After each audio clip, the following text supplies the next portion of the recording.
Hello guys, मैं दामोदर शर्मा अपने GK Damodar sir channel पर आपका स्वागत है। दोस्तों, आज अपन बात करेंगे 12 सितंबर 2020 के टॉप 10 करंट अफेयर की चर्चा करेंगे। कल का वीडियो नहीं आया था, इसलिए 12 सितंबर की पहली बात कर लेते हैं। आज शाम को 13 सितंबर का आ जाए। थोड़ा काम में व्यस्त थे, इसलिए थोड़ा लेट हो गए। पहला क्वेश्चन दोस्तों, भारत ने वर्ष 2022 तक नवीकरण ऊर्जा क्षमता 134 गीगावाट से बढ़ाकर कितनी करने का लक्ष्य रखा है? 220 गीगावाट करने का लक्ष्य रखा है। बात करोगे, विश्व सौर प्रौद्योगिकी शिखर सम्मेलन हुआ था, उसमें प्रधानमंत्री जी मोदी ने जो संदेश दिया था, उस संदेश को केंद्रीय मंत्री के सिंह ने उसको पेश किया था। और इस दौरान मोदी जी ने एक विश्व एक सूर्य एक ग्रिड परियोजना के बारे में बताया। ध्यान रखना, एक सूर्य एक विश्व एक ग्रिड परियोजना के बारे में बताया, जिसके तहत पूरी दुनिया को सोलर एनर्जी से सबमरीन सी के जरिए कनेक्ट करने की योजना। पूरी दुनिया को, जैसे इंटरनेट के द्वारा पूरी दुनिया जुड़ी हुई, उसी प्रकार सौर ऊर्जा के स्रोतों से भी पूरी दुनिया को सबमरीन केबल के द्वारा जोड़ा जाएगा। जिससे क्या फायदा क्या होगा? सबमरीन केबल से पूरी दुनिया को जोड़ने के बाद जिस देश में रात है, किसी देश में दिन है, तो रात वाले देश में दिन वाले देश से सौर ऊर्जा मिल सकती है, उस सबमरीन केबल के द्वारा मिल सकती है। तो सरकार की अच्छी योजना है। एक सूर्य एक विश्व एक ग्रिड परियोजना सेंट्रल सरकार की योजना है। अगली बात करें, दूसरा क्वेश्चन है, केंद्र सरकार ने तमिलनाडु के किस जिले को राज्य का पहला पूर्ण डिजिटल अर्थव्यवस्था वाला जिला चुना है? विरुधुनगर को चुना गया है। दोस्तों, विरुधुनगर पहला डिजिटल अर्थव्यवस्था वाला जिला चुना गया है।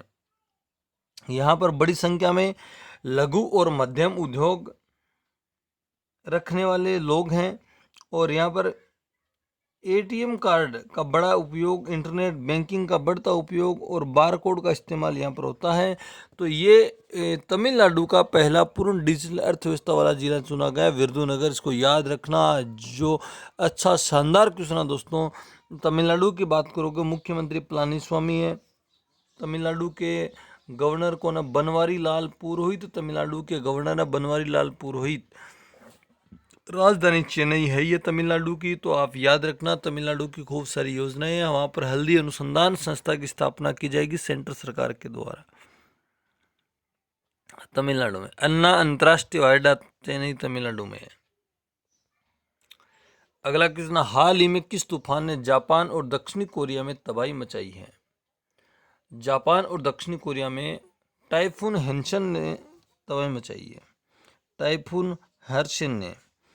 हेंशन जो प्रशांत महासागर से उठता है और जापान और दक्षिणी कोरिया की तरफ आता है, ये याद रखना। ये आपको क्वेश्चन इस प्रकार से पूछ लेगा कि हेंशन तूफान किस महासागर से उठता है या किन देशों को प्रभावित करता है? जापान दक्षिणी कोरिया को प्रभावित करते हैं, और ये प्रशांत महासागर से उठकर आते हैं। दक्षिणी कोरिया की बात करोगे, ये जुड़े हुए देश हैं, दक्षिणी कोरिया और उत्तरी कोरिया। दक्षिणी कोरिया की राजधानी सियोल है, तो याद रखना दक्षिणी कोरिया के बारे में। उत्तरी कोरिया तानाशाही जिम योंग किम है, जिसने के बारे में आज भी आपने खबर पढ़ी होगी। डोनाल्ड ट्रंप ने कहा कि किम योंग ने अपनी फूफा की हत्या की थी, वो भी मेरे को पता है, मतलब मेरा मित्र है। खूब सारी बातें हैं। और उत्तरी कोरिया सरकार ने यह भी कहा है कि जो चीन से कोई नागरिक आ रहा है उसको गोली मार दो। अगला है, हाल ही में किस देश ने पूर्व प्रधानमंत्री टोनी एबट को अपना व्यापारिक सलाहकार नियुक्त किया है? अभी ब्रिटेन ने नियुक्त किया। ब्रिटेन ने। ऑस्ट्रेलिया के पूर्व प्रधानमंत्री थे टोनी एबट, जिसको अपना व्यापारिक सलाहकार नियुक्त किया है। और अभी ऑस्ट्रेलिया के प्रधानमंत्री की बात करोगे, ये ऑस्ट्रेलिया के पूर्व प्रधानमंत्री थे। अभी ऑस्ट्रेलिया के प्रधानमंत्री की बात करोगे, स्कॉट मॉरिसन है। स्कॉट मॉरिसन याद रखना। ऑस्ट्रेलिया की राजधानी कैनबरा ऑस्ट्रेलिया की राजधानी है। ऑस्ट्रेलिया की प्रमुख नदी मरे डार्लिंग ऑस्ट्रेलिया की प्रमुख नदी है। ऑस्ट्रेलिया को प्यासी भूमि का देश कहा जाता है। ऑस्ट्रेलिया में ग्रेट बैरियर रिफ पड़ती है। महान प्रवाल बीती है, 1920 किलोमीटर लंबी है, प्रशांत महासागरीय तट पर है। उसे झूलता हुआ गार्डन, पानी में बगीचे की संज्ञा दी जाती है। ऑस्ट्रेलिया की खूब सारी बातें हैं दोस्तों, आप इसको याद रखना। ऑस्ट्रेलिया को द गेम ऑफ कैपिटल भी कहा जाता है ऑस्ट्रेलिया को। और ऑस्ट्रेलिया के पूर्व प्रधानमंत्री टोनी एबट को ब्रिटेन ने अपना व्यापारिक सलाहकार नियुक्त किया। बहुत अच्छी बात है। जॉनसन है ब्रिटेन के प्रधानमंत्री। अगला, हाल ही में दुनिया का पहला फ्लोटिंग एप्पल स्टोर किस देश में शुरू किया गया है? सिंगापुर में किया गया है। फ्लोटिंग एप्पल स्टोर शुरू किया गया है। बात करोगे दोस्तों, पानी पर फ्लोट किया जाता है, जो पानी पर फ्लोट करने वाला पहला फ्लोटिंग एप्पल स्टोर है वो एप्पल कंपनी के द्वारा सिंगापुर में स्टार्ट किया गया है। सिंगापुर की बात करोगे, सिंगापुर की राजधानी सिंगापुर सिटी सिंगापुर की राजधानी है। उसके प्राइम मिनिस्टर हलीमा याकूब है, और उसके प्रेसिडेंट हलीमा याकूब है, और प्राइम मिनिस्टर एलिसियन लुंग सिंगापुर के प्राइम मिनिस्टर हैं। तो याद रखना दोस्तों, अच्छा देश है। प्रति व्यक्ति आय सिंगापुर की खूब अच्छी है। ये दक्षिण पूर्वी एशिया महाद्वीप का देश है। सिंगापुर मालदीव के पास में सिंगापुर है उसके। अगला, हाल ही में किस रेलवे स्टेशन का नाम बदलकर